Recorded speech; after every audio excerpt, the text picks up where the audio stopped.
बिस्मिल्लाहिर्रहमानिर्रहीम। अस्सलाम वालेकुम viewers, welcome to my channel cooking with Malika. उम्मीद है कि आप सब खैर आफियत से होंगे।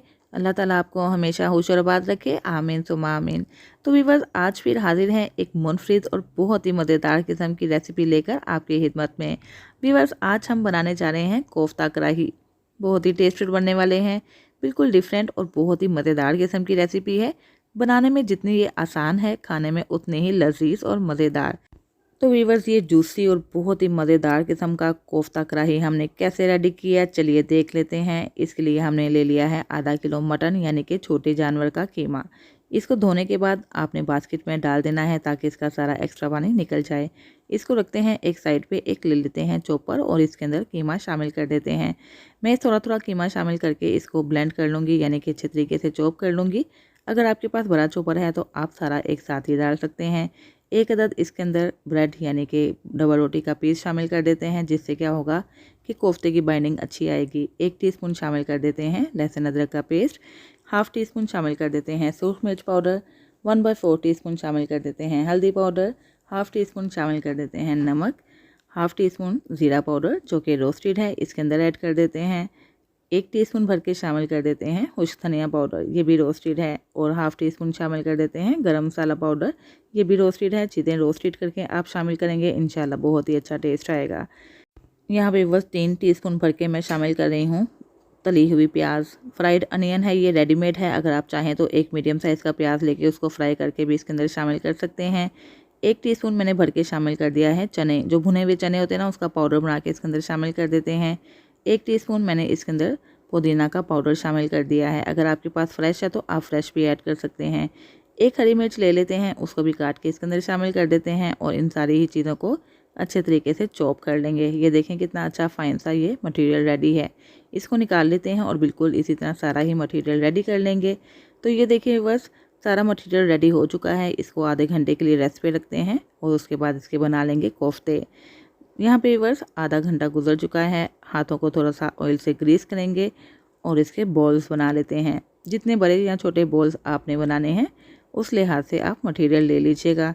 यहाँ पे मैं तकरीबन नॉर्मल किस्म के बॉल्स बना रही हूँ, कोफ्ता बना रही हूँ, तो इसलिए मटेरियल मैंने उस लिहाज से लिया है।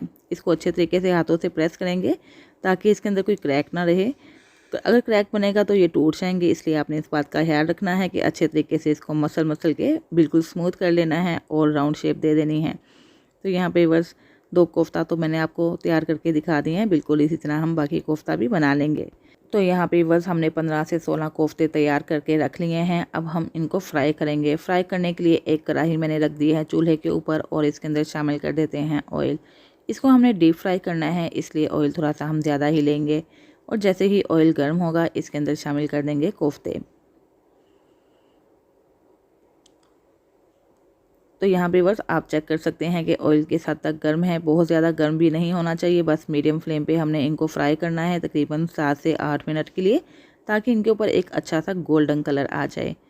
एक साइड को तकरीबन 3 से 4 मिनट के लिए फ्राई करेंगे और जैसे ही एक साइड गोल्डन होना शुरू हो जाएगी, साइड को चेंज करेंगे और दूसरी साइड को भी बिल्कुल इसी तरह ही गोल्डन कलर आ जाने तक फ्राई कर लेंगे।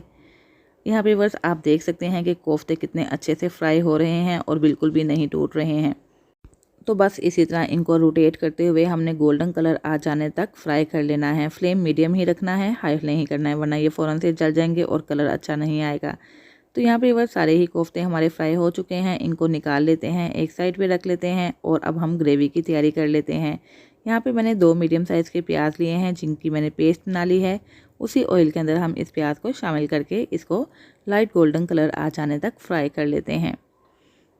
तो यहाँ पे बस आप देख सकते हैं कि प्याज का कलर कितना अच्छा सा हो चुका है, बिल्कुल लाइट गोल्डन सा आ चुका है।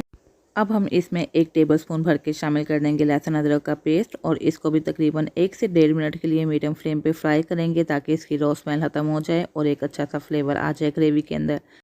तो भी बस लहसुन अदरक फ्राई करने के बाद कुछ मसाले शामिल करेंगे। हाफ़ टी स्पून सूरख मिर्च पाउडर, 1/4 टीस्पून हल्दी पाउडर, हाफ़ टी स्पून ज़ीरा पाउडर, हाफ़ टी स्पून इसमें गरम मसाला पाउडर शामिल करेंगे।